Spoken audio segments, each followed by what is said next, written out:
मुझे ज्ञान दाता ज्ञान के भंडार से ज्ञान दीजिए ज्ञान दाता ज्ञान के भंडार से सहज छुटकारा मिले सबको कठिन संसार से। कहने को तो बंध मुक्ति कल्पना मन की सही, बिन दया सतगुरु के वह मिटते नहीं हैं जीते जी।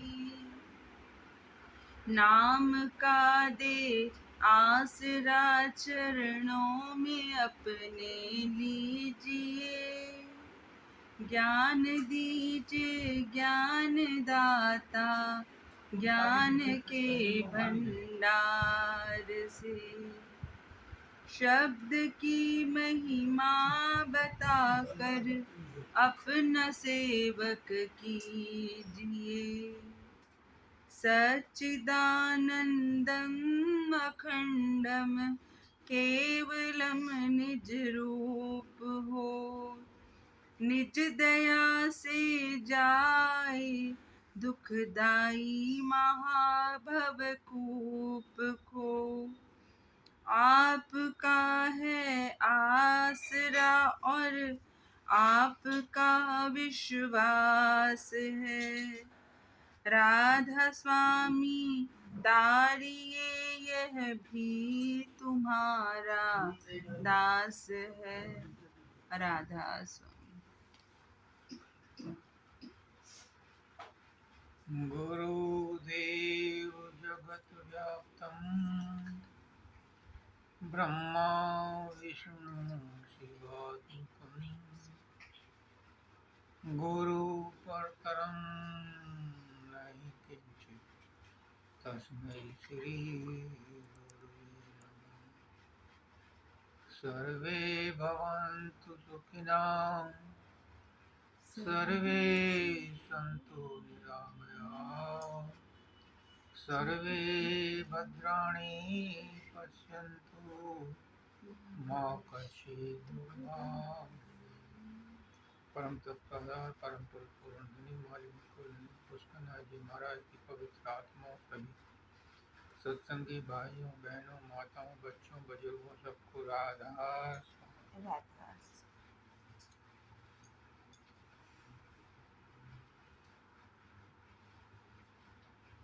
एक गुरु थे, उनके पास बहुत शिष्य आते थे और ज्ञान प्राप्त करके चले जाते थे। एक शिष्य बोला कि मैं आपकी इतनी सेवा करता हूँ आश्रम में, मुझे 6 साल हो गए, मुझे कोई ज्ञान नहीं दिया और मेरे बाद में जो आए वो ज्ञान लेकर के चले गए, डिग्री लेकर चले गए। उन्होंने उसको कहा कि ये गुलाब की कली है, इसको खोल दो, पर ध्यान रहे इसकी कोई पंखुड़ी टूटे नहीं। अब उसने घंटा 2 घंटा कोशिश की, कभी माचिस की तिल्ली से, कभी सुई से, कभी आलपिन से, वो उसको नहीं खोल सका। फिर शाम के सत्संग में वो आया, उसने कहा गुरुदेव मुझे माफ कर दो, ये कली तो मुझसे नहीं खुलती।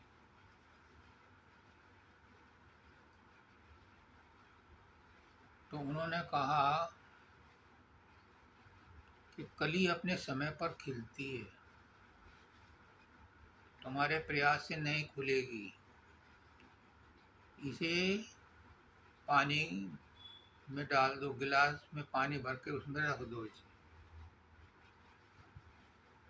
अगले दिन जब वो सुबह हुई तो उसने देखा वो कली खिली हुई थी।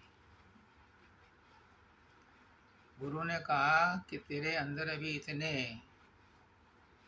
कुसंस्कार हैं कि तेरे अंदर अभी कमल खिल नहीं सकता, गुलाब खिल नहीं सकता, इसीलिए और तो चले गए, तुझे मैंने अपने पास रखा है ताकि तेरी वो संस्कार मन के कलुष खत्म हो सके। खैर उस दिन तो वो शांत हो गया। 10-15 दिन बाद उसके दिमाग में फिर एक कुरेद उठी। उसने फिर गुरु को कुछ ऐसा कह दिया। गुरु ने उस दिन उसकी बात का जवाब नहीं दिया और उसे कहा, भोला, उसका नाम भोला था, देख आज खेत में मूली भी हैं, गाजर भी हैं, पालक भी हैं, वहाँ से काट के लाओ, उनकी आज सब्जी बनाओ। वो तो गुस्से में भरा हुआ था, लेकिन उसे कर्म कटवाने थे। तो वो खेत में गया और बजाय उनको पालक को काटने के या मूली को उखाड़ने के या गाजर को उखाड़ने के, उसने उस खेत को तहस नहस कर दिया और ला करके उल्टा सीधा बांध करके उसे रसोई में पटक दिया।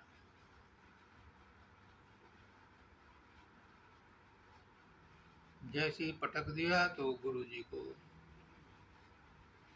अंतर्यामी थे पता चल गया,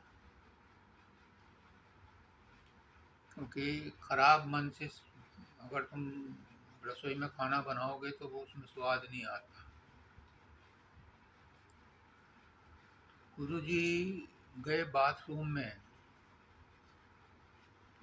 और वहाँ रोज बैठते थे, लेकिन उस दिन स्लैब लगा और माथे में चोट लगी, खून निकलने लगा।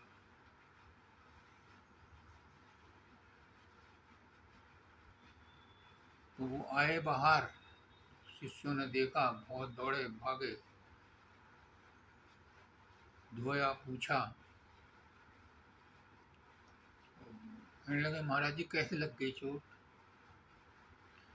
तो वो शिष्य भी था जो गुस्सा कर रहा था कि इसने मारी है। मैं तो खेत में गया था, मैं तो सब्जी लेके आया हूँ, मैंने कहा मारा आपको। उसने कहा कि तूने जो है आज अपने कठोर हृदय से मुझे चोट मारी है। देख ये चोट आज तुझे लगनी थी, मैंने अपने ऊपर ले ली। अब उस शिष्य को थोड़ा ज्ञान हो और उस बैच में उसे भी पास कर दिया। तो गुरु कैसे कर्म कटवाता है ये गुरु ही जानता है। आप लोग समझ रहे हो कि 10 दिन से मैं मेहनत कर रहा हूँ, पंकज के लिए कर रहा हूँ। पंकज ने उल्टा मेरे ऊपर आज मेहर की है। वो पहुंच गया सतलोक में और वहाँ पहुंच करके उसने सबसे पहला मैसेज यही भेजा जो मैं पिछले 40 साल से ढूंढ रहा था और 2 साल से किसी ने देखी मेरे आंखों में आंसू। मैं रोज रोता था कि मेरे अंदर क्या कमी रह गई। आज उसने वहाँ से जवाब भेजा है।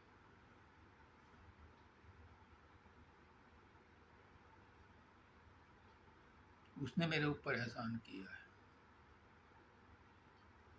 और इस बात का प्रमाण है कि वो वहाँ पहुँच गया। उसी ने वहाँ से भिजवाया मैसेज। हे मालिक सबका भला। तो इस शब्द में है ज्ञान दीजिए ज्ञानदाता, ज्ञान के भंडार।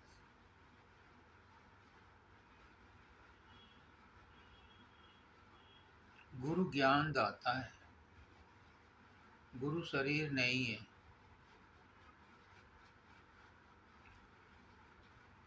शरीर तो सबका एक सा ही है और शरीर के साथ वही बर्ताव होता है, चाहे वो गुरु का हो, चाहे हाथी का हो, चाहे चींटी का हो, चाहे भुंगे का हो। जो 5 तत्वों का शरीर है, इसके साथ वही बर्ताव होता है जो होना चाहिए। लेकिन गुरु जो है इस शरीर में रहते हुए जो ज्ञान देता है, वो ज्ञान हमेशा के लिए रहता है। जिन्होंने वेद, शास्त्र, उपनिषद लिखे तो महर्षि व्यास ने, जिन्होंने सुने, कहाँ सुने? अपने अंतर में सुने, अपने घट में सुने, आकाशवाणी सुनी। और पहले श्रुति थी और स्मृति थी। जो एक ऋषि ने सुन लिया, अपने शिष्यों को वही सुनाया, उनके शिष्यों ने वही जन्म जन्मांतरों तक औरों को सिखाया, सुनाया। तो पहले इस श्रुति पर बहुत विश्वास किया जाता था और स्मृति इतनी स्ट्रांग होती थी कि उसमें अशुद्धि नहीं होती थी। जो सुनने में आया वही एज इट इज उन्होंने कॉपी कर लिया अपने माइंड में और वही दूसरों को समझा। तो श्रुति स्मृति से ही ज्ञान चलता था। अब जब से द्वापर आया, लिखित रूप में मूर्ति बन गई, शब्दों की मूर्ति बन गई, तो ज्ञान की भी मूर्ति बन गई। ज्ञान की मूर्ति बन गया गुरु। जो गुरु के मुंह से शब्द निकलते हैं, ये शब्द हैं, ये ऑर्डिनरी शब्द नहीं है। ये उसी सोच से जुड़े हुए होते हैं जिस सोच से ऋषि मुनियों ने पुराण, इंजील, वेद सुने, उपनिषद सुने और कहे। वही है आकाशवाणी, वहीं से शुरू होता है।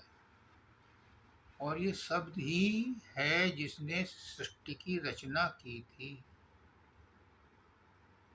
गुरु क्या करता है? गुरु शब्द ही तो बोलता है।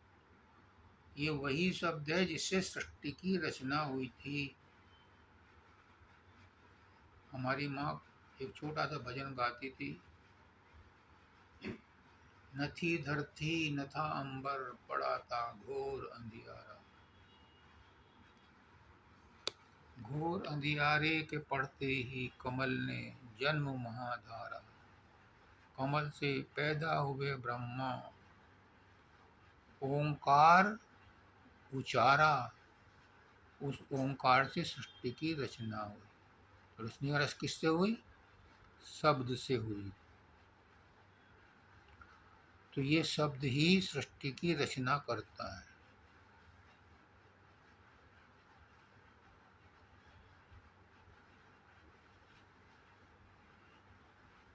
तो गुरु क्या कहता है? गुरु शब्द कहता है अपने मुंह से। इस शब्द में ही सार तत्व है, क्योंकि परमात्मा का अगर परिचय कोई जानना चाहता है, परमात्मा का कोई रंग रूप नहीं है। परमात्मा की पहचान है प्रेम, प्रकाश और शब्द, लाइफ, लाइट एंड लव। परमात्मा लाइफ, लाइट एंड लव।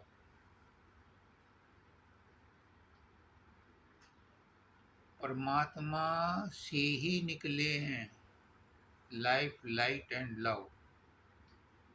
और ये शब्द किससे निकले? ये शब्द से निकले, क्योंकि सबसे पहले शब्द ही प्रकट हुआ इस सृष्टि में। तो ज्ञान दीजिए ज्ञान दाता, ज्ञान के भंडार से।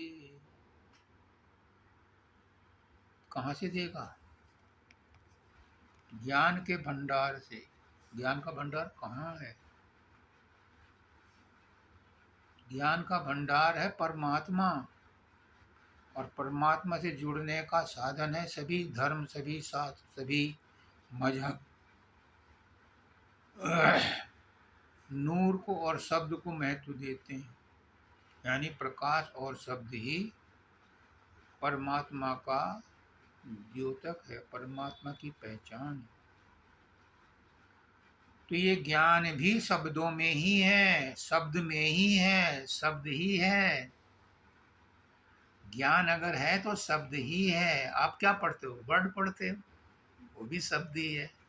जो टीचर बोलता है वो क्या है? वो भी शब्द ही है। आप अस्टोकोप लगाते हो, क्या सुनते हो? शब्द ही सुनते हो। अगर कहीं कोई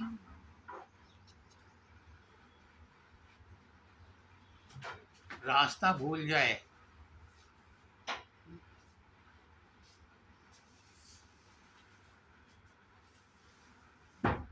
राजा जनक पूछते हैं याज्ञवल्क्य से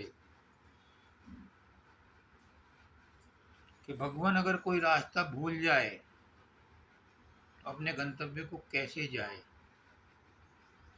जो आसपास आदमी हो उनसे रास्ता पूछ ले। उसने कहा अगर बियाबान जंगल में कोई आदमी नहीं है तो कैसे जाए? उसने कहा कि प्रकाश तो सब जगह है, प्रकाश के रास्ते देखते जाओ, कहीं ना कोई रास्ता मिल जाएगा। उसने कहा अगर धूप अंधेरी हो तो कैसे जाएं? रास्ता भी नहीं सूझ रहा।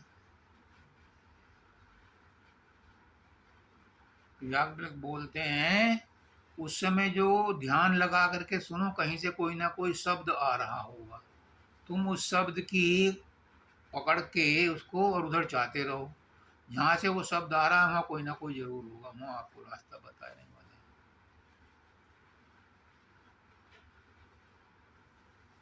तो शब्द ही इस सृष्टि का आधार है।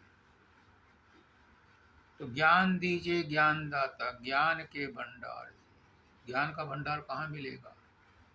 वो परमात्मा है ज्ञान का भंडार, और उसका रूप आपके अंदर आपकी आत्मा है। जो ज्ञान का भंडार परमात्मा है उसी ज्ञान की भंडार आत्मा है, और सारे साइंटिस्ट मानते हैं। जब वो रिसर्च करते हैं तो अपने खोज में, अपने धुन में इतने गुम हो जाते हैं, इतने गुम हो जाते हैं कि उन्हें बाहर का वातावरण एहसास ही नहीं होता कि कोई है। तो उस समय वो क्या होते हैं? वो शरीर और मन से परे चले जाते हैं। और शरीर और मन से परे क्या है? आत्मा है। वो आत्मा के नजदीक पहुंच जाते हैं, लेकिन चूंकि उनका ध्येय सांसारिक होता है तो उन्हें उस ज्ञान से संसार की खोज करने के फॉर्मूले मिल जाते हैं। और संत महात्मा क्या करते हैं? संत महात्मा का लक्ष्य ऊंचा होता है, तो उस अवस्था में जाकर के जहाँ वो गुम हो जाते हैं वहाँ संत महात्मा आत्मा के एंड को पकड़ लेते हैं और अपने लक्ष्य को पार कर लेते हैं। साइंटिस्ट वहीं से जो है, जो ऊपर ऊपर के मोती हैं वो चुन लाते हैं, और चूंकि वो सांसारिक होते हैं उन्हें नोबेल प्राइज मिल जाते हैं। गैलीलियो है, उसने कहा था कि जो मुझे नोबेल प्राइज मिला है, जब वो यहाँ उससे मिलने आया था महात्मा गांधी से या रविन्द्रनाथ टैगोर से, उसने आत्मा के बारे में जाना। उसने कहा जो मुझे नोबेल प्राइज मिला है वो तो जीरो है, जो ज्ञान मुझे इनसे मिला है ये अमूल्य है। तो ये ज्ञान कहाँ है? ये ज्ञान आत्मा में है। इसलिए आत्मज्ञान से ही सब ज्ञान निकलते हैं। तो ज्ञान दीजिए ज्ञान दाता, ज्ञान के भंडार से। क्यों कहते हैं गुरु को ज्ञान दाता? क्योंकि वो आत्मा से मिला है, वो परमात्मा से मिला है, तो सारा ज्ञान उसके अंदर है। और कहने वो कहता मुझे कुछ नहीं पता। मुझे कुछ नहीं पता वाकई में। अगर मुझसे कोई पूछे कि आज तुमने सत्संग में क्या कहा, मुझे नहीं पता क्या कहा, क्योंकि मैं अपने आप बोल ही नहीं रहा। ये तो जो ऊपर की शक्ति है वो आपकी समस्याओं को सुलझाने के लिए अपने आप कहीं ना कहीं से वो शब्द निकलते हैं, क्योंकि शब्द निकलते हैं परमात्मा से। तो सतगुरु उससे जुड़ा हुआ होता है। जब वो व्यास की गद्दी पर बैठा होता है, यानी जब वो सत्संग देता होता है, उस समय उस वो जुड़ा हुआ होता है उससे। और बाबा फकीर कहते हैं 24 घंटे में वहाँ से जुड़ा हुआ नहीं होता। इसलिए जब मैं वहाँ से अलग होता हूँ तो सांसारिक काम करता हूँ, मुझे संसारी, मैं संसारी बन जाता हूँ। हर समय वहाँ नहीं रह सकता, लेकिन जिस समय वो वहाँ रहता है उस समय वो संसार में नहीं है, उस समय वो परमात्मा के साथ बंधा हुआ है। बच्चा जब बाप के सामने बैठा होता है या टीचर के सामने बैठा होता है तो गलत हरकत नहीं करता। जैसे ही टीचर या बाप इधर उधर हुआ तो वो अपनी हरकतें करने लगता है। ऐसे ही गुरु जिस समय सत्संग देता है तो वो परमात्मा से जुड़ा होता है, और जब वहाँ से हट जाता है तो फिर संसार की बात करता है। तो ज्ञान दीजिए ज्ञान दाता, ज्ञान के भंडार से। अब वो दे सकता है जिसके पास भंडार की चाबी हो। भंडार में तो सब कुछ रखा है, लेकिन किसी को पता नहीं कहाँ क्या रखा है। हमारे घर में धन गड़ा हुआ है, हमें नहीं पता कि कहाँ गड़ा हुआ है। सारा जमीन खोद डालो कुछ नहीं मिलेगा। एक सेठ जी थे, वो बिना बताए पंकज को बता के गया है, वो बिना बताए उन्होंने प्राण छोड़ दिए। और उनके बच्चे कहें धन तो था, वो है कहाँ। तो एक जानने वाले थे, उनके पास गए कि आपको पता है। उसने कहा हाँ मुझे पता है, बता दो कहाँ रखा धन हमारा। उसने कहा कल वो दोपहर को आई है। वो दोपहर को गए। उन्होंने कहा इस पेड़ की परछाई कहाँ पड़ रही है। घर में पेड़ था, परछाई कहाँ पड़ रही है। उन्होंने ध्यान दिया तो पता चला यहाँ यहाँ को दो मिला। क्यों? वो जो सेठ मरा था वो उस पेड़ के परछाई में ही रहता था। दिन भर पंखे तो थे नहीं, एसी तो थे नहीं, उस पेड़ की परछाई के नीचे ही बैठता था। तो उसने धन में वहीं गाड़ा क्योंकि उसकी रखवाली करनी थी उसे। तो दूसरे वाले मित्र ने उसे धन नहीं दिया, धन तो उसके अंदर गड़ा हुआ था, उसने तो तरकीब बताई। तो गुरु भी आपके अंदर ज्ञान है, आप सबके अंदर ज्ञान है, कोई ज्ञान से खाली नहीं है। परमात्मा ने किसी को भिखारी बना के नहीं भेजा, परमात्मा तो खुद बैठा हुआ है सबके अंदर, और पूरे जालो जलाल के साथ है। पर हमारी ही दृष्टि संसार की ओर झुकी हुई है, इसलिए परमात्मा को हम देख नहीं पाते, उससे मुलाकात नहीं कर पाते। जब गुरु आता है तो कहता है कि तेरे अंदर ही है, मैं तो तुझे रास्ता बताऊंगा। बाहर वाला गुरु सिर्फ रास्ता बताता है, वो गुरु नहीं है। वो कहता है असली गुरु तेरे अंदर है, उससे तुझे मिलवाऊंगा। लेकिन अंदर वाले गुरु से पहचान तभी होती है जब बाहर वाले से मोहब्बत हो, क्योंकि उस पर विश्वास नहीं होगा, मोहब्बत नहीं होगी तो आगे कुछ नहीं मिलेगा। सहज छुटकारा मिले सबको कठिन संसार, सबको, अपने लिए नहीं मांग रहा भक्त। देखो कितना निस्वार्थी है कि गुरुदेव आप ज्ञान दो, ज्ञान के भंडार से। क्यों? क्योंकि इन सब का कल्याण हो जाए। ये सब दुखी है, मैं ही अकेला दुखी नहीं हूँ, सबका कल्याण हो जाए, अपने लिए नहीं मांग रहा। यही है निष्काम भाव, जगत कल्याण। दाता दयाल ने लिखा था बाबा फकीर के लिए, तू तो आया नरदेही में धर फकीर का वेशा, और दुखी जीव को अंग लगा कर ले जा गुरु के देशा। तीन ताप से जीव दुखी है, निबल अबल अज्ञानी, और तेरा काम दया का भाई नाम दान देना। इन सबको नाम दान दे करके तू कल्याण कर, जगत कल्याण करने के लिए आया है।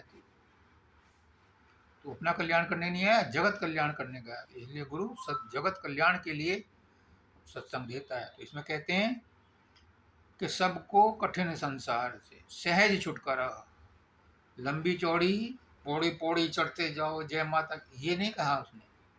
सहज छुटकारा, सहज रूप में। एक है वो गुरु नानक देव जी का 2 लाइन, सदगुरु सच्चा पाइया, सच्ची पाई जुगत जुगत, हंसदियां खेलदियां पिमंदियां खामंदियां, और ताही पाई मुक्त। खेलते कूदते नाचते गाते ही परमात्मा मिलता है, उसी की जुगत मिलती है। कोई कठिन परिश्रम करने की जरूरत नहीं, समाधि ध्यान लगाने की जरूरत नहीं।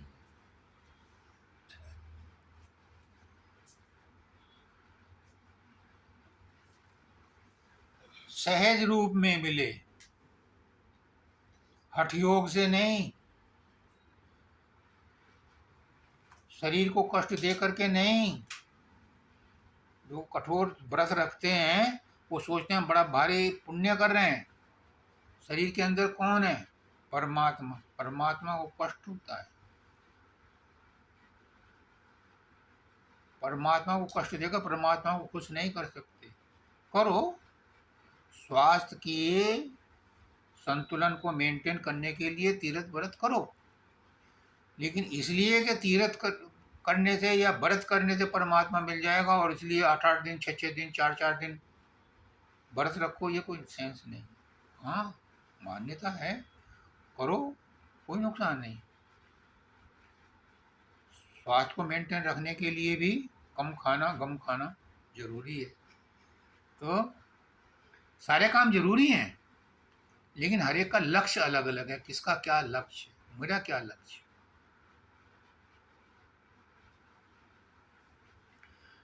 हमारे अंदर 3 चीजें हैं, शरीर, मन और आत्मा। स्थूल शरीर, सूक्ष्म शरीर और कारण शरीर। स्थूल शरीर सत्य है, मन चित्त है और आत्मा आनंद है। तो तुम सच्चिदानंद हो, और परमात्मा भी सच्चिदानंद है। तो सच्चिदानंद ही सच्चिदानंद को ढूंढ रहा है। तुम किसको ढूंढ रहे हो? ढूंढ अपने आप को, अपने आप को ही ढूंढो। तुम ही परमात्मा हो, तुम्हारे अलावा कोई परमात्मा नहीं है। लेकिन चूंकि हमने अपने आप को संसार में बांध लिया है तो हमें संसार ही दिखाई देता है, हमें अपने अंदर परमात्मा नजर नहीं आता। जबकि परमात्मा हमारे अंदर ही, अगर कहीं है परमात्मा तो हमारे अंदर है, तब कहीं बाहर है। कोई कहता है बाहर में परमात्मा है, तो मैं कहता हूं मेरे अंदर पहले, बाहर में बाद में आया हो। क्योंकि जब परमात्मा ने कहा मैं एक से अनेक हो जाऊं, तो सबके अंदर वो खुद प्रवेश कर गया। और मनुष्य के रूप में, मनुष्य के अंदर विशेष रूप से, क्योंकि मनुष्य के अंदर वो खुद रहता है सबके अंदर, लेकिन उनमें क्वांटिटी डिफरेंट है। मनुष्य में 100% है, पशु में 70% है, और पक्षियों में 60% है या 50% है, वनस्पतियों में 30% है, 20% है, और धरती में, पत्थर में वो 10% है सब में। लेकिन मिकदार उसकी, जो अनुपात है उसका, वो मनुष्य के अंदर 100%। तो कहने को तो बंध मुक्ति कल्पना मन की सही। सुन लिया हमने शब्द मुक्ति, क्योंकि हम बंधन में हैं तो मुक्ति हमें चाहिए। जो बंधन में है उसे मुक्ति चाहिए, जो बंधन में नहीं है उसे मुक्ति की जरूरत ही नहीं। जो अपने आप को बंधन में महसूस करता है उसे मुक्ति चाहिए। जो बंधन में महसूस नहीं करता उसे क्या जरूरत है मुक्ति की, और क्यों उसे कोई मुक्ति के पाठ पढ़ावे। एक पागल है, उसे मुक्ति नहीं चाहिए क्योंकि बंधन में नहीं है वो, कहाँ चाहिए उसे। महाराज जी का पोता था, 18 साल तक रहा, न बोलता था, न चलता था, न खाता था, न पीता था। कभी उसको जो है ना रोटी मसल करके या दूध में भिगो करके कभी डाल देते थे तो उसके पेट में, मुंह में, तो वो चली जाती थी। 18 साल तक रहा, वो बंधन में नहीं था, उसे मुक्ति की जरूरत नहीं है। मैंने कहा था एक दिन महाराज जी से कि ये बंधन मुक्त है, कुछ कर्म इसके बाकी थे जो मनुष्य योनि मिली, और इन कर्मों को काट करके जैसा मुक्त था वैसे मुक्त चला जाएगा। हाँ बिल्कुल ठीक बात। कर्म तो करेगा ही नहीं, इसलिए बंधन में कैसे आएगा। जो कर्म करता है वो बंधन में रहता है, इसलिए कर्म योग में बंधन बनने का ज्यादा चांस है, भक्ति में नहीं है। और ज्ञान में चूंकि कर्म करना पड़ता है, उसमें भी बंधन है।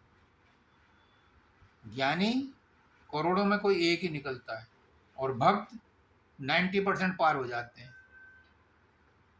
क्योंकि भक्त का अपना कुछ नहीं बिगड़ता। मैं तो तेरा हूँ, तेरे साथ लगा हूँ, तेरे साथ ब्याही हूँ, जैसे तू रखेगा वैसा रहूंगी, तो उसका पाल अपने आप हो जाता है। भक्ति में समर्पण है, और में समर्पण नहीं है। तो मुक्ति उसे चाहिए जो बंधन में है। और काहे से मुक्ति चाहिए?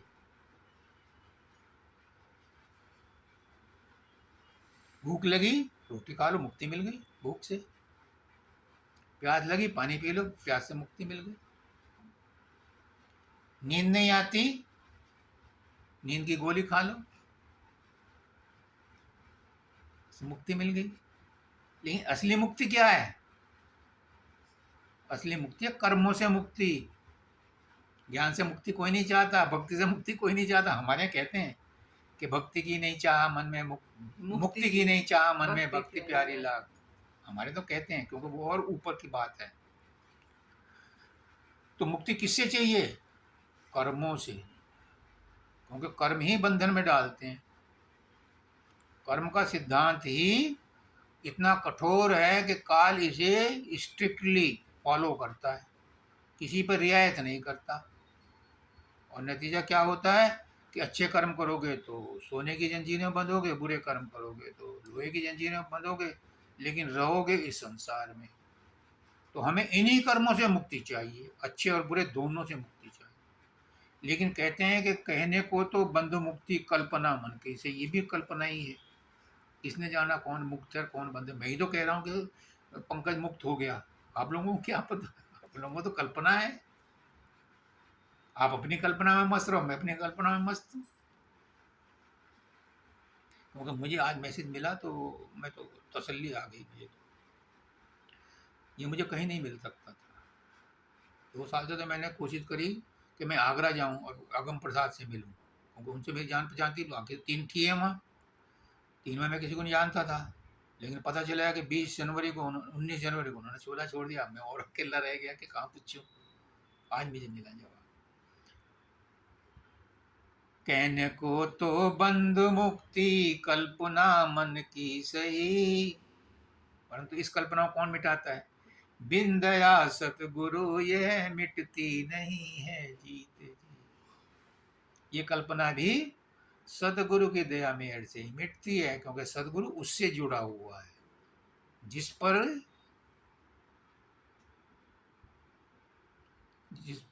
दया की दृष्टि पड़ गई, फिर यज्ञ योनि न आवे। जिस पर भी मालिक की सतगुरु की दया दृष्टि पड़ गई, वो इसी योनि में जग में आएगा ही नहीं। तो ये भी कहते हैं बिन दया सतगुरु है मिलती नहीं है जीते जी। बिना सतगुरु की दया की दृष्टि पड़े मुक्ति नहीं मिलती, ये भ्रम नहीं दूर होता। तो पंकज मेरा गुरु है, उसने मुझे आज बताया मुक्ति का साधन। मैं उसका गुरु नहीं हूँ, तो मेरा गुरु बन गया, क्योंकि वो सर्वव्यापक हो गया, सर्वशक्तिमान हो गया, सर्वज्ञ हो गया। मालिक में मिल करके मालिक हो गया। बूंद जब सागर में मिली तो बूंद हो गई, चैतन्य हो गई। कौन पकड़ेगा उसे? कौन पहचानेगा कौन सी बूंद थी वो रोशन जमीर हो गई।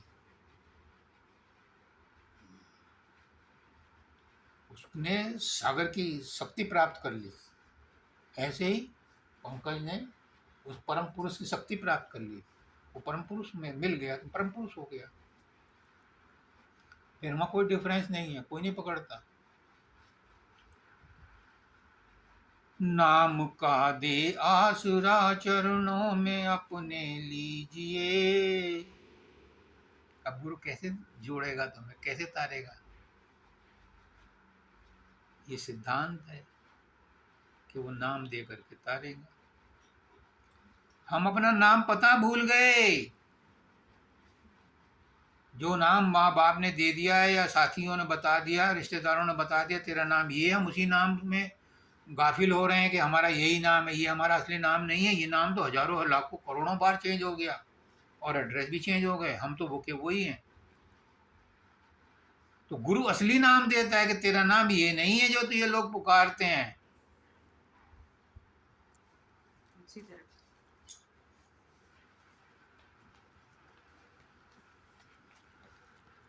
वो कहते हैं तेरा नाम मुझे पता है, मैं बताता हूं। और जो वो नाम देता है तो क्या करता है? शब्द के साथ जोड़ देता है। जैसे ननंद जो है दूल्हा दुल्हन का गठजोड़ा कर देती है, फेरों पर करती है। ऐसे ही गुरु नाम देते हुए शब्द के साथ उसे जोड़ देता है। कौन से नाम के साथ? उस परमात्मा के नाम के साथ जोड़ देता है। तो कहते हैं नाम का दे आसरा चरणों में अपने लीजिए। अब नाम तो आपने दे दिया, हमारा गठजोड़ा तो कर दिया, लेकिन हमें उसे मिलवाओ भी तो। और मिलेगा तब जब उसके चरणों में प्रेम जगेगा। अगर गुरु ने नाम दे दिया और तुम गुरु से प्रेम नहीं करते या गुरु के वचनों पर नहीं चलते तो वो गठजोड़ा काम नहीं करेगा। अगर मियाँ बीबी फिर गठजोड़ा होने के बाद भी आपस में लड़ते झगड़ते हैं तो क्या होगा? अल्टीमेटली तलाक। तो यहाँ कहते हैं कि नाम का दे आसरा चरणों में अपने लीजिए और शब्द की महिमा बताकर अपना सेवक कीजिए। एक बहुत बड़े प्रकांड पंडित थे, बहुत दूर दूर तक उनका नाम था, बहुत शिष्य उनके पास आते थे।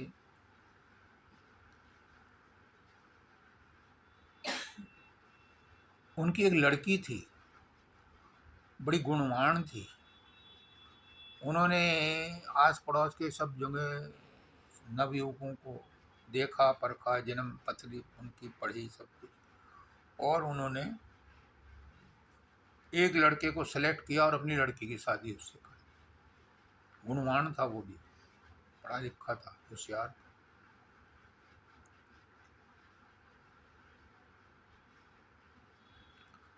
कुछ दिनों बाद उसकी लड़की ने शिकायत की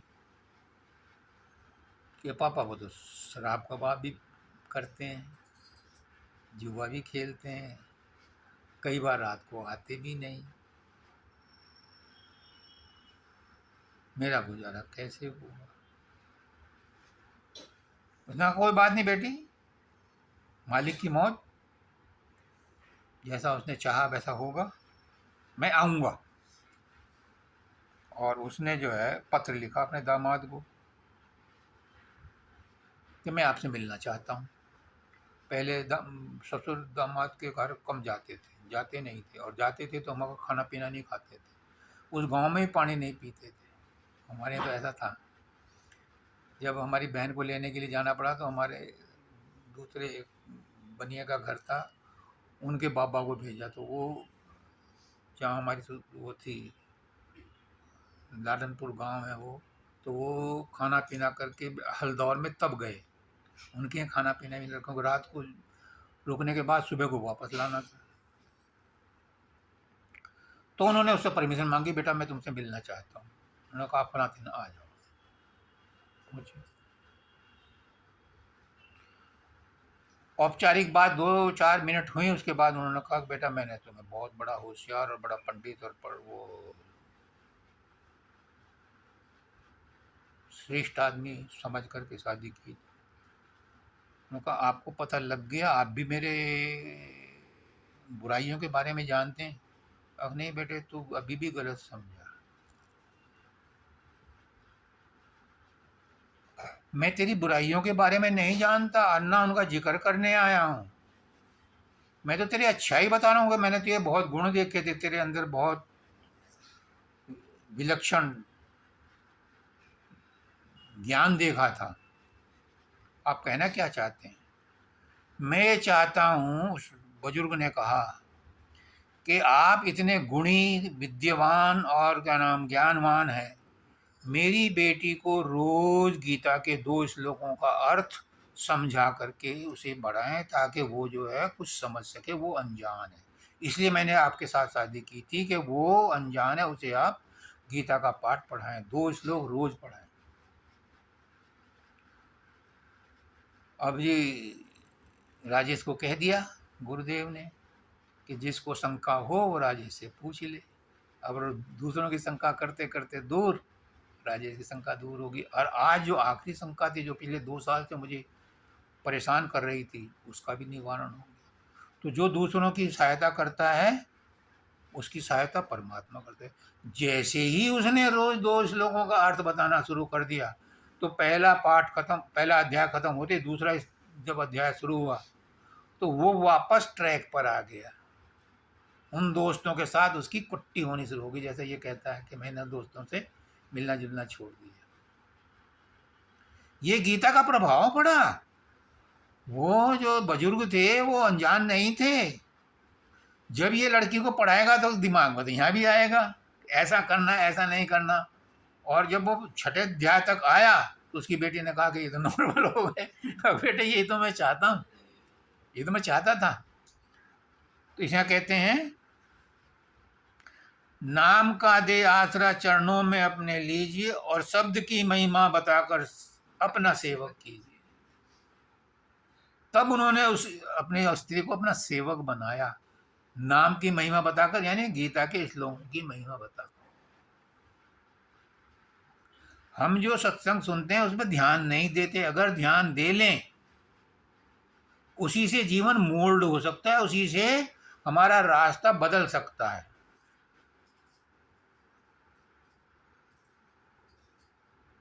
सठ सुधरहि सत्संगत आई, तुलसीदास जी कहते हैं। कितना ही बदमाश हो, एक बदमाश था, चोर था, डकैत था। वो गुरु के पास आया,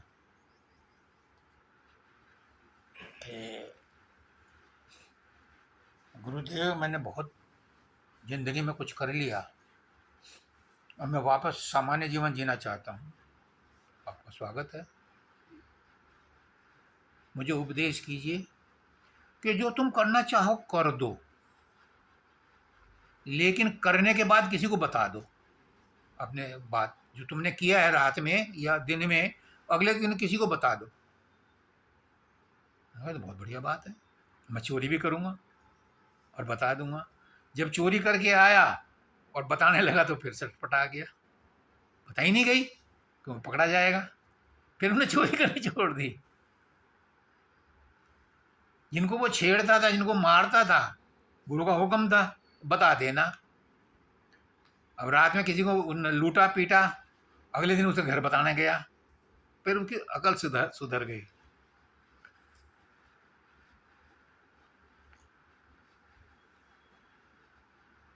तो गुरु जानता है बेहतर कि कैसे किसको मोल्ड करना है।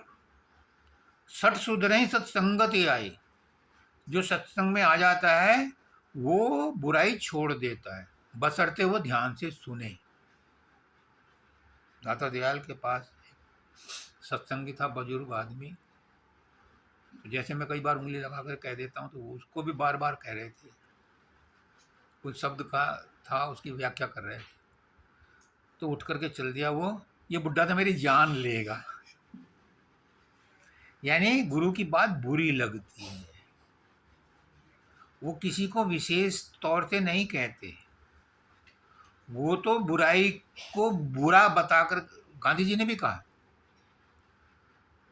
बुरी नहीं है बुराई दोस्तों, आदमी बुरा नहीं है, बुराई ही बुरी है। तो वो बुराई की बुराई करते हैं, आदमी की बुराई नहीं करते। तो बुढ़ा जो है उठकर चला गया कि वो मेरी बुराई कर रहे हैं, वो बुराई की बुराई कर रहे थे, आदमी की बुराई नहीं कर रहे थे। तो गुरु भी कई बार ऐसी किसी को कह देता है तो वो उसके व्यक्तित्व पर आक्षेप नहीं लगाता, उसके जो अवगुण हैं उनके ऊपर इंगित करता है। और सुनने वाले क्या सोचते हैं, अगर अच्छी बात कोई है, हाँ ये गुण तो मेरे अंदर है, तो गुरु ने मेरे लिए कहा है। और अगर बुराई की बात करें, ये किसी और के लिए कहा होगा, मेरे लिए नहीं कहा। उसे एक चांस मिला था अपने आप को सुधारने का, लेकिन उन्होंने अवॉइड कर दिया, ये किसी और के लिए कहा होगा, ये तो मेरे अंदर है। सच्चिदानंदम अखंडम केवलम निज रूप हो। अभी मैंने बोला ना कि तुम सच्चिदानंद हो, और परमात्मा भी सच्चिदानंद है। सच्चिदानंदम अखंडम केवलम निज रूप हो, और निज दया से जाए दुखदाई महाभव हो। आप तो सच्चिदानंद हो, आप कह रहे हो कि मैं भी सच्चिदानंद हूं, तो फिर हम दोनों में डिफरेंस क्यों है? मैं दुखी क्यों हूं, तुम सुखी क्यों हो? हक है मुझे पूछने का, गुरु से भी और परमात्मा से, कि तुम भी सच्चिदानंद हो, मैं भी सच्चिदानंद हूं, तो मैं क्यों दुखी हूं, मेरे पैरों में क्यों दर्द है, मुझे टीबी क्यों है, मुझे कैंसर क्यों है, तुझे तो नहीं है। तू भी सच्चिदानंद है, मैं भी सच्चिदानंद हूं, मैं तेरा ही बेटा हूं, क्यों डिफरेंस है ये? मुझे हाई ब्लड प्रेशर है, तुझे नहीं है, तू भी सच्चिदानंद है, मैं भी सच्चिदानंद हूं। है हक पूछने का, बताओ क्या डिफरेंस है, क्यों है? जो तू है वही मैं हूं, बार बार कहते हो, तो फिर ये बीमारी का उसका क्या फर्क है? तो परमात्मा कहता है, गुरु कहता है कि तू और मैं एक हैं, एक थे और एक रहेंगे, अलग हो नहीं सकते। लेकिन मैं संसार के फल नहीं खाता, तू संसार के फल खाता है, और संसार का कारोबार है, उसका प्राइम मिनिस्टर है काल। अब वो बड़ा कठोर है, तो दंड वो देता है, मैं नहीं देता। तुम उसके नियमों को मत तोड़ो तो तुम्हें भी कष्ट नहीं होगा, लेकिन हम रोज काल के नियम तोड़ते हैं, कर्म के सिद्धांत रोज तोड़ते हैं, और बेइंतहा तोड़ते हैं, कुछ जानबूझ के तोड़ते हैं, कुछ अनजाने में टूटते हैं। तो गुरु यही समझाने आया है। परमात्मा तो डायरेक्ट नहीं बोलता, लेकिन गुरु के माध्यम से कहलवाता है कि सच्चिदानंद हो, अपने आप को पहचानो, पहचान ले अपने को तो इंसान खुदा है। जाहिर में गो खाक है मगर खाक नहीं है, इन जलवों की खता क्या जो दिखलाई नहीं देते, खुद देखने वालों की नजर पाक नहीं है। तुम हो परमात्मा, लेकिन तुम शैतान से बुरे काम करते हो। कई बार तो अपने अंदर सोच करके देखो कि इंसान ऐसे घृणित काम करता है जो जानवर भी नहीं करते, जानवर से भी ज्यादा गिर जाता है इंसान। तो फिर काल उसे दंड नहीं देगा तो क्या देगा? परमात्मा नहीं देता दंड, ये ईश्वर देता है। ईश्वर को ही काल कहा गया है, ये दंड देता है, क्योंकि इसके जिम्मे है ड्यूटी नियमों का पालन कराने की। और जो नियमों का पालन नहीं करता, तोड़ता है, उनके अंदर ही चित्रगुप्त बैठा है, वही सब रिकॉर्डिंग करता रहता है। और जब धर्मराज के पास जाता है तो वहाँ सारा चिट्ठा होता है, फिर उसके बाद उनको जो है वही सजा मिलती है जो उसने कर्म किए। कर्म प्रधान विश्व करी राखा, जो जस करें सो तस फल चाखा। परमात्मा तो अलग हो गया कि जैसा करोगे वैसा भोगोगे। अगर तुम सत्य रूप में, सच्चे रूप में सच्चाई से जीवन बिताओगे तो तुम्हारे इस जन्म के कर्म काट देगा गुरु, संचित कर्मों को भी काट देगा, प्रारब्ध कर्मों को भी हल्का कर देगा। लेकिन अगर तुम दोबारा रिपीट करोगे उन्हें तो वो फिर वापस आ जाएंगे, जुड़ जाएंगे पुराने वाले भी जो उन्हें काटे। सच्चिदानंदम अखंडम केवलम निज रूपो, निज दया से जाए दुखदाई महाभव को। गुरु आया ही इसलिए, दुखी जीवों के लिए ही आया है। भलों को तारन तुम नहीं आए, तुम्हें बुरे हैं प्यारे, और मेरी लाज तुम्हारे हाथ है, तुम मेरे रखवारे। भगत कहता है जो भले हैं वो तो भले हैं ही, उनकी क्या भलाई करोगे तुम। जो बुरे हैं उन्हें तारो, मैं सबसे बुरा हूं, मुझे पहले तारो तो मैं जानू तुम तारनहार हो। अब कहते हैं कि राम ने किसको तारा, ऋषि की पत्नी को, अहिल्या को। ऋषि की पत्नी थी, उसमें कुछ गुण थे। अहिल्या को तारा तो कौन सा बड़ा काम कर दिया, वो तो ऋषि की पत्नी थी। और सबरी को तारा तो इसमें भी कौन सा बड़ा काम कर दिया, वो तो पहले से गुरु की शिष्या थी।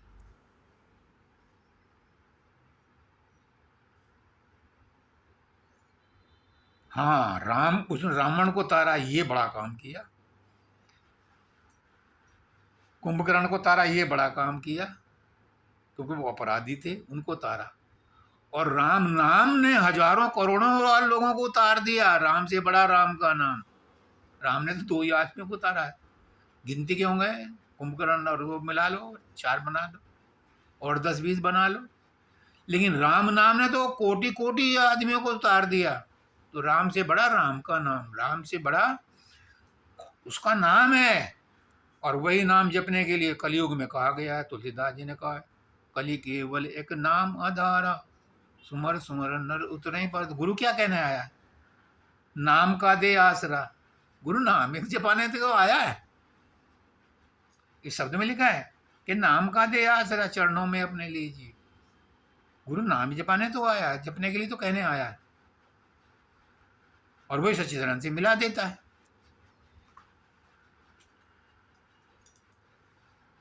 अब कहते हैं लास्ट लाइन में,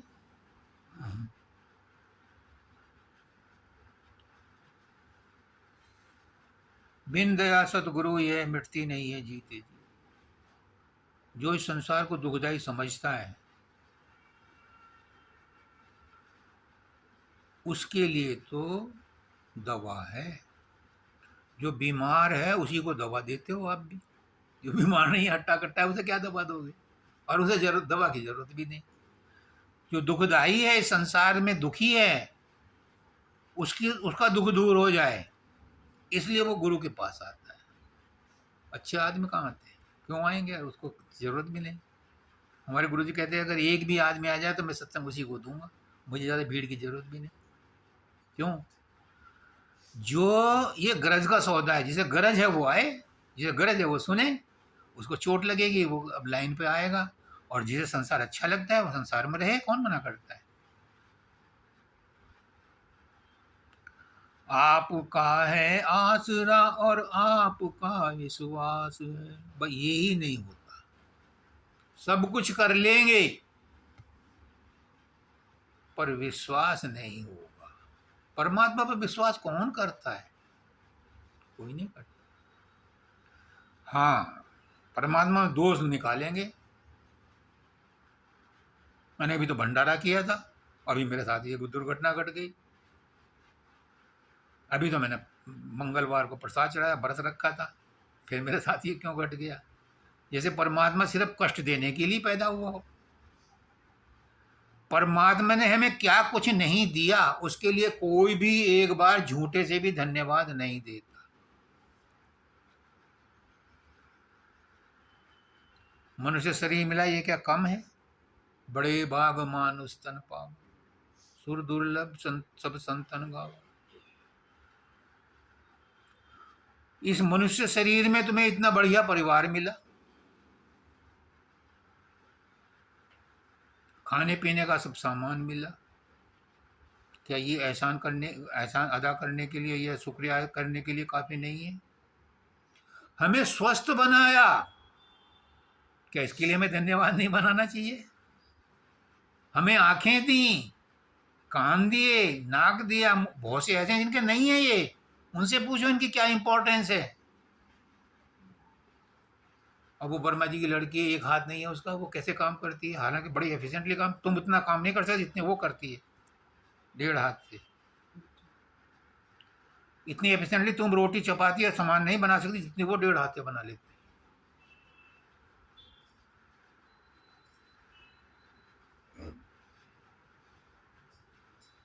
क्या इतना काफी नहीं है कि परमात्मा को धन्यवाद दिया जाए? हमें सांस आ रही है, क्या ये धन्यवाद नहीं देने के काबिल? पंकज की सांस ही तो उखड़ी थी, ऑक्सीजन की कमी तो हुई थी, हैं? जिनको मिल रही है वो धन्यवाद नहीं देना चाहिए उन्हें, लेकिन कोई धन्यवाद नहीं, भूल के भी नहीं देता, भूल से भी नहीं करता। फिर रहने के लिए मकान दिया। आप कहोगे हमने कमाई करी, अपनी कमाई से बनाया मकान। तुम्हें कमाई करने के लिए शक्ति किसने दी, बुद्धि किसने दी? बाजार में मिल जाएगी बुद्धि, बाजार में मिल जाएगा शक्ति, कहाँ से लाए थे खरीद के? ये परमात्मा की देन है, कभी तो भूल से तो धन्यवाद दे दो। वो तरसता रहता है, लेकिन वो बुरा नहीं मानता, चाहे तो रोज गाली देता है, वो तब भी बुरा नहीं मानता। वो कहता है कि इस काल के नियम को तोड़ोगे तो तुम्हें तो दंड मिलेगा, और वो भी काल देगा, मैं नहीं दूंगा। पर हमारे लिए जरूरी हो जाता है हमारे लिए कि हम उसे धन्यवाद दें, भले में भी बुरे में भी, अच्छाई में भी और बुराई में भी, सुख में भी दुख में भी, जैसी भी परिस्थिति हो हमें उसका धन्यवाद देना चाहिए। कबीरदास जी कहते हैं दुख में सुमरन सब करें, सुख में करे न कोय, जो सुख में सुमरन करे तो दुख का एक हो। लेकिन हम नहीं याद करते, इनको भी टाल देते हैं, किसी और के लिए कहा होगा, हमारे लिए नहीं कहा, ये हम पर लागू नहीं होता, किसी और पर लागू होगा। तो आपका है आसरा और आपका विश्वास है, हम कहते हैं तेरे ही सहारे हैं। अगर गुरु का सहारा है, परमात्मा का सहारा है, तो किसी और के सहारे की जरूरत नहीं है। लेकिन पुष्करनाथ जी क्या कहते हैं, हर आदमी अपनी इमरजेंसी के लिए एक लिस्ट बनाता है कि इमरजेंसी में कौन कौन उसके काम आएगा। भाई, माँ बाप, ससुराल वाले, ननिहाल वाले, यार दोस्त, पुलिस वाले, दूसरे और ऑफिसर, बहुत से तो टेलीफोन भी लिख करके रखता है अपने पास कि इमरजेंसी में कॉल करूंगा, वो मेरी मदद करेंगे। लेकिन उस लिस्ट में परमात्मा का नाम कहीं नहीं है कि परमात्मा भी मेरी मदद करेगा, कोई नहीं रखता उस लिस्ट में नाम। जबकि कृष्ण भगवान कहते हैं कि तुम्हारी जो भी मदद करता है वो मेरी इच्छा से ही करता है, मैं उसे शक्ति देता हूँ, प्रेरणा देता हूँ, तो तुम्हारी मदद होती है। एक लेडी गई इंटरव्यू में, जैसे निधि गई थी अभी, तो उसे कहा कि तुम 50 आदमियों के नाम लिखो जो जिनको तुम ज़्यादा अपने नज़दीक समझते हो। उन्होंने लिस्ट बना दी, वही वाली जो उसका नाम बता,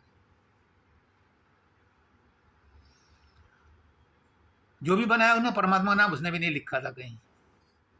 लेकिन एक राज की बात है इसमें, उस इंटरव्यू बोर्ड में दोबारा उसको बुलाया, लाओ लिस्ट। लिस्ट आई, इसमें से 5 नाम काट दो जिनको तुम कम प्यार करते हो। उसने 5 काट दिए फटाफट। फिर उसने और कहा कि इसमें से 5 नाम और काट दो। उसने काट दिए। जब आखिरी 5 रह गए उन्होंने इसमें 4 नाम काट दो।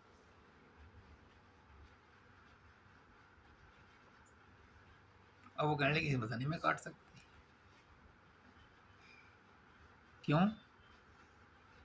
इनकी मेहनत में जिंदा नहीं रह सकती। तो उसने कहा जिंदा नहीं रह सकती, वो कौन है, उसका नाम कहाँ है? इन 4 के काटने में क्या दिक्कत है? जिंदा तो तुम फिर भी रहोगी। यही बात पुष्करनाथ जी कहते हैं कि उस परमात्मा का आपकी लिस्ट में कहीं नाम नहीं है। वो लेडी को अकल आ गई, उन्होंने कहा आई एम सॉरी। तो आपका है आसरा और आपका विश्वास है, राधा स्वामी तारिये ये भी तुम्हारा दास है। राधा स्वामी कौन है? राधा आत्मा, स्वामी परमात्मा। तो राधा स्वामी तारिये, कौन तारेगा? आत्मा ही आत्मा को तारेगी, परमात्मा ही परमात्मा को तारेगा। तुम ही तुमको तारोगे, दूसरा कोई नहीं तुम्हें तार सकता। ये डंके की चोट पे कह रहा हूं। तुम ही तुम्हारी मदद कर सकते हो, दूसरा कोई तुम्हारी मदद नहीं कर सकता। और संसार से पार जाने के लिए तो कोई साथी जाता ही नहीं। घर वाले भी शमशान घाट तक ही जाते हैं। जो धर्म कर्म किया है वो भी यमराज तक ही जाता है, उससे आगे वो भी नहीं जाते। उससे आगे तो सिर्फ आत्मा अकेली जाती है। लेकिन उस आत्मा को अपना ज्ञान कब होता है? वो तो सूक्ष्म शरीर के साथ मिली हुई है। उस सूक्ष्म शरीर को और आत्मा को अलग किया था एनपीएस त्यागी ने, मैंने नहीं कुछ किया। उन दोनों को सेपरेट कर दिया तो आत्मा सतलोक में चली गई और सूक्ष्म शरीर ब्रह्मांडी मन में चला गया। तो ये भी तुम्हारा दास है। वो तो ताड़ने को तैयार बैठा है परमात्मा तो, लेकिन कोई दास तो बने। हम किसके दास हैं? हम संसार के दास हैं, हम बीवी के दास हैं, हम पत्नी के दास हैं, हम भाई के दास हैं, हम पुलिस वालों के दास हैं, हम भोग के दास हैं, हम विषयों के दास हैं।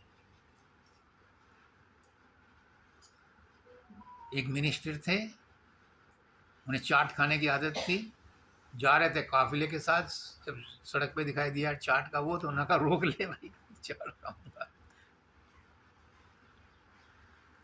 यानी उन्हें उस समय अपने उस ऑफिसर होने की भी ख्याल नहीं रहा और वो अपने विषय के कारण उनके काफिले से अलग हो गए। खैर, तो जो दास होता है, दास ही मास्टर होता है। दास बनना बहुत मुश्किल है। जो दास हो गया वो परमात्मा ही हो गया। जो दास हो गया वो गुरुमुख हो गया, और गुरुमुख ही गुरु है।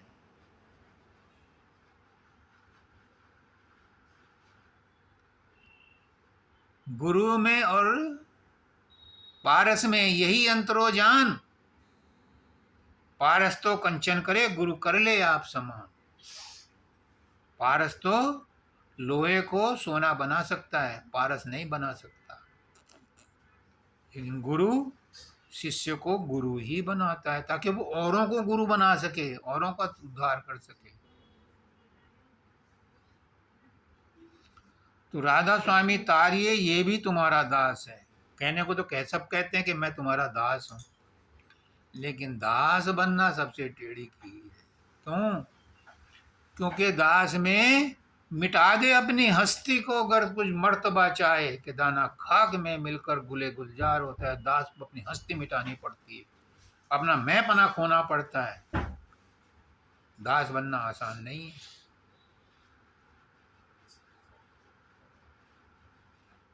इसलिए गुरु क्या कहता है? जब दाता दयाल गए हजूर महाराज के पास, उन्होंने कहा कि तुझे फूल और फल लाने की जरूरत नहीं है, तू सेवक नहीं है, तू सेवक मत बनना। सेवक का धर्म बहुत कठोर होता है। और ब्रह्म प्रकाश मिश्रा की तरफ, महाराज साहब की तरफ इशारा करके कहा, वो समझ गए कि सेवक तो वही है, और उन्हीं को गद्दी मिली। हाँ, बेटा बनना बहुत आसान है, तो मेरा बेटा बन जा। और उन्हें मानसिक पुत्र बनाया। कहते हैं कि बेटे को बाप की सारी जायदाद का हक होता है।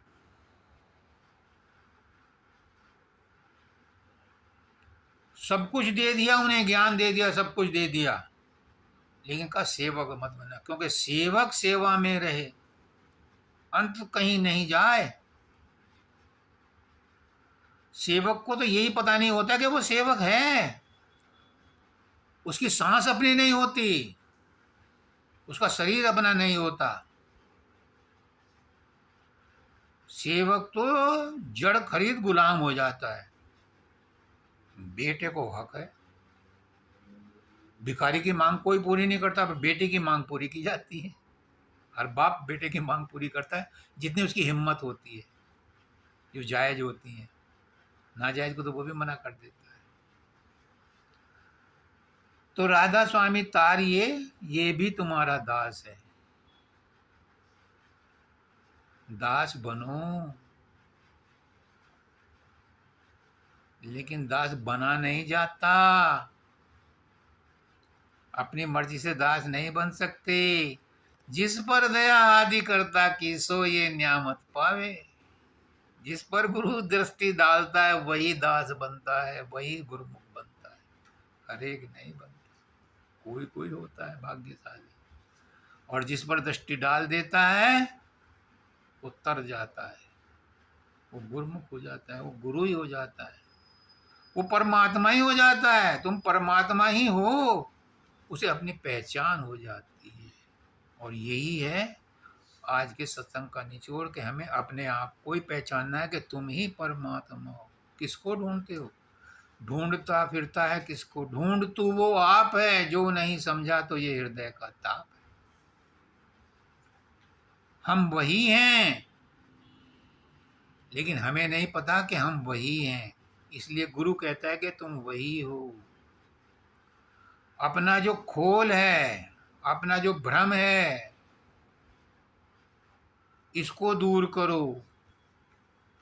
इसीलिए मैंने पहले दिन कहा था, हम शरीर नहीं हैं। यहां से शुरू करो।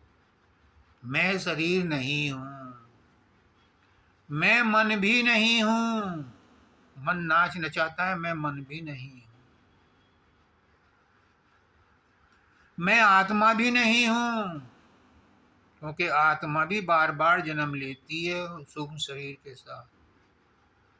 मैं विशुद्ध आत्मा हूं, सूरत हूं, मैं शब्द हूं, मैं धुन हूं। मैं वही हूं जो तू है, और मैं हूं नहीं, तू ही है। मैं करता मैं हुआ, मुझ में रही न हूं, और बलिहारी तेरे नाम की जित देखूं तू। जब ये अवस्था आ जाती है तो फिर सब कुछ खत्म।